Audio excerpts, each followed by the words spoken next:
As far as I know, Everest Network and the concept forming this network was to reach out to the people who are really in need and who are vulnerable to climate change, and they are also socially vulnerable and excluded. That's why I think this is a very good network to share their experiences, knowledge, and also leverage knowledge from from expert, from policies and all, so that they will have a very good package of practices that will help them to reduce their vulnerability at the community level.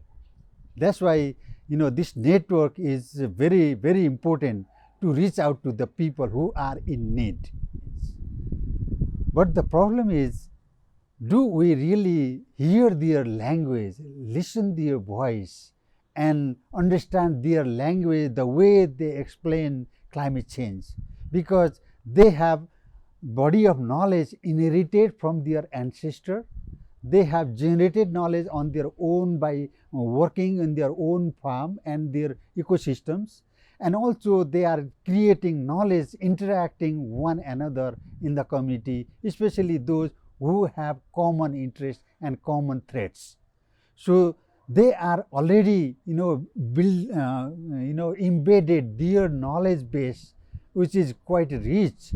But the problem is we are not being able to capture that what they really know, because if you ask local people, they have a knowledge. This crop variety works best in their the farm, and this livestock works best in this management, and this is the decision we should be make, and the climate and precipitation will occur in this month, so we have to seed raise the seed bed at that right time. Like in Jumla, like they have identified a standard date where they have to seed the rice seed, and they will develop the seedling and transplant that. So they have plenty of knowledge, but at the same time they are also leveraging knowledge from the scientists, from the climate science specialists through training and all. So they are the people holding huge amount of knowledge, but sometimes they are not being able to make a right decision, synthesizing all body of knowledge they have. So we need to help them to make a right decision, putting the conditions that climate is uncertain and it is variability is there. So we need to play with this the game, climate game. So we need to help them to make a right decision. So Lapa, how does Lapa play into all this? Yeah, Lapa, when our team, I was coordinating the Lapa team in Nepal in 2011. After we developed the Lapa framework, national framework on local adaptation plan for actions. Then how we can downscale that framework at the local level? We were struggling with that, and we did pilot that in 14 different places, engaging local people.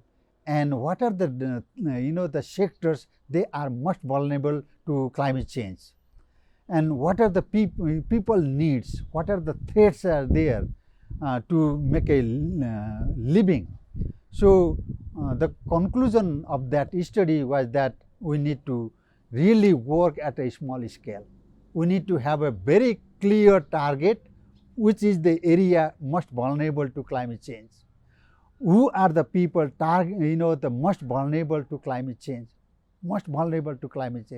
within that community, because not everyone is equally vulnerable, because it depends on if there are richer people, they have the capacity to adapt to the impact of climate change, but the poor people, they don't have resources, knowledge, and also the resources, support resources. So they are most vulnerable when there is a havoc of climate change. So and how we can make it? in Nepal and in development planning processes and service delivery and budget allocation, there is always a capture of the elite group. So-called elite group means they are the leaders of this community, and they want those resources. They grab the resources for the benefit of the people in the name of majority. But they don't talk about the minority who are vulnerable, poor, socially excluded. So our target, LAPA target, was to reach out to those most vulnerable people so that we can make them adapted to the changing context, and then also make livings based on the using that knowledge and also local practices. If there is not a good competitive local practices, we need to bring technologies to support them and make them more adaptable to the change. I think we need to develop these 17 network as champion institutions. Champion. It's not only in climate, but also in social dimensions, and also for advocacy. Like as I said earlier, we have to draw down resources for the benefit of the most vulnerable people. And who is making that? And these are the people. This is the network. They should be advocating with the local government, provincial government, or other project and organization working in that area. So we should make them champion and good advocate and also activist, so that they will influence the policy of the local government. And they have a plan, they have a budget, and that budget should appropriately implemented at the local level, with targeting for those people and targeting those areas which is much vulnerable to the impact of climate change. So I think that is quite important. Champion for advocacy, and we have to make them advocate so that they can represent the voice of the voiceless people. That is the key.